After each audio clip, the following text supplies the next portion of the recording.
MK tuber channel में आपका स्वागत है। आज हम देखेंगे कि पीएनबी मिनिमम बैलेंस के नियम क्या हैं। साल 2024 में आपके पीएनबी अकाउंट में कितना मिनिमम बैलेंस होना चाहिए। तो सबसे पहली बात है कि आपके पीएनबी अकाउंट में किसी भी तरह का मिनिमम बैलेंस का रिक्वायरमेंट है ही नहीं। यानी कि अगर आपके अकाउंट में मान लीजिए कि 2,500 रुपये हैं और अगर आपको पैसों की ज़रूरत है तो आप पूरा पैसा निकाल सकते हैं, अकाउंट को पूरा नील कर सकते हैं, ज़ीरो कर सकते हैं। लेकिन यहाँ पर एक बात है कि आपको एक मिनिमम क्यूए भी मेंटेन करना होगा, यानी कि क्वार्टरली एवरेज बैलेंस आपको मेंटेन करना है। मिनिमम बैलेंस आपको मेंटेन नहीं करना है, लेकिन एवरेज बैलेंस एक होगा, क्वार्टरली एवरेज बैलेंस, ये आपको मेंटेन करना है। तो ये क्यूए भी होता क्या है और इसको कैसे मेंटेन करना है, कैसे पता करना है, चलिए इसको देखते हैं। एक साल को हम 4 क्वार्टर्स में डिवाइड कर सकते हैं और हर क्वार्टर में अप्रॉक्सीमेटली 90 डेज़ होते हैं और इन 90 डेज़ में आपको एक एवरेज बैलेंस अपने अकाउंट में मेंटेन करना होगा।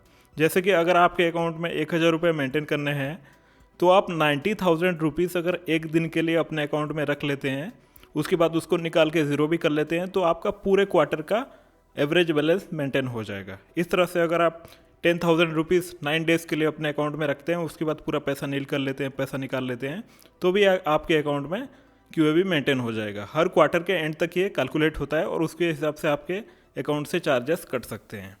तो अगर आपके चार्जेस ना कटे किसी भी तरह से क्यूए भी चार्जेस, उसके लिए आपको अपने अकाउंट में मिनिमम क्यूए भी मेंटेन करना होगा। अब ये क्यूए भी मिनिमम कितना मेंटेन करना है इसको तो हम आगे देखेंगे, लेकिन अभी के लिए कैलकुलेशन को और थोड़ा ईजी बना लेते हैं। आप पीएनबी वन ऐप में खुद चेक कर सकते हैं कि आपका अभी क्यूएबी कितना चल रहा है और ये क्यूएबी जितना रिक्वायर्ड है मिनिमम है उससे कम है या ज़्यादा है, उसको पता कर सकते हैं। पीएनबी वन ऐप आपको ओपन करना है, उसके बाद ये टॉप में आपका अकाउंट दिख रहा है, इसको आप सेलेक्ट कर सकते हैं और यहाँ पर आपको क्यूएबी शो हो जाएगा। तो आप खुद चेक कर सकते हैं कि आपका क्यूएबी कितना है। तो क्यूएबी कितना होना चाहिए, जिस ब्रांच में आपका अकाउंट है वो कौन से एरिया में आता है, किस प्रकार का ब्रांच है, वो आपको देखना होगा। उसी हिसाब से आपको क्यूएबी मेंटेन करना है।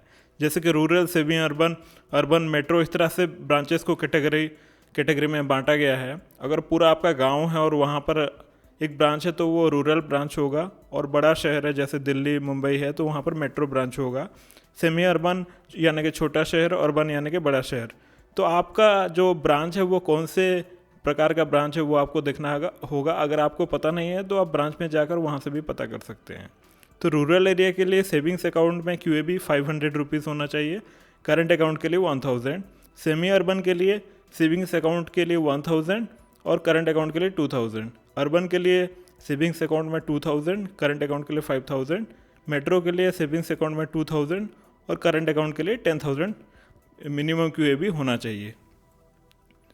तो अगर आप क्यूएबी मेंटेन नहीं करते हैं, मिनिमम क्यूएबी मेंटेन नहीं करते हैं, तो आपके क्यूएबी चार्जेस कटेंगे। आप पासबुक अपडेट कराएंगे या स्टेटमेंट चेक करेंगे तो वहाँ पर क्यूएबी चार्जेस लिखा हुआ आपको मिलेगा। तो ये चार्जेस कितने होते हैं ये भी एरिया के हिसाब से और सेविंग्स अकाउंट, करंट अकाउंट के लिए अलग अलग होते हैं। ये चार्जेस रूरल एरिया के लिए सेविंग्स अकाउंट के लिए 118 रुपीज़ हैं, करंट अकाउंट के लिए 472, सेमी अर्बन के लिए सेविंग्स अकाउंट के लिए 177, करंट अकाउंट के लिए 590। अर्बन और मेट्रो दोनों के लिए सेविंग्स अकाउंट के लिए 295 और करंट अकाउंट के लिए 708 रुपीज़ आपका क्यूएबी चार्जेस कट जाएगा। लेकिन अगर आप पीएनबी वन ऐप में चेक कर लेते हैं और अपना क्यूएबी मेंटेन कर लेते हैं क्वार्टर एंड तक, तो आपका चार्जेस कोई भी चार्ज नहीं कटेगा। इस टॉपिक से जुड़ा अगर आपका कोई भी सवाल है तो नीचे कमेंट्स में ज़रूर लिखें। ये सारी जानकारी हम पीएनबी के ऑफिशियल वेबसाइट से ये सारा डेटा हमने लिया है, तो वहाँ पर भी आप उसको चेक कर सकते हैं। लिंक आपको नीचे डिस्क्रिप्शन में मिल जाएगा। और इस वीडियो को एक लाइक कर दीजिए। चैनल के साथ जुड़े रहने के लिए चैनल को अभी सब्सक्राइब कर दीजिए। मिलते हैं नेक्स्ट वीडियो में। धन्यवाद, नमस्कार।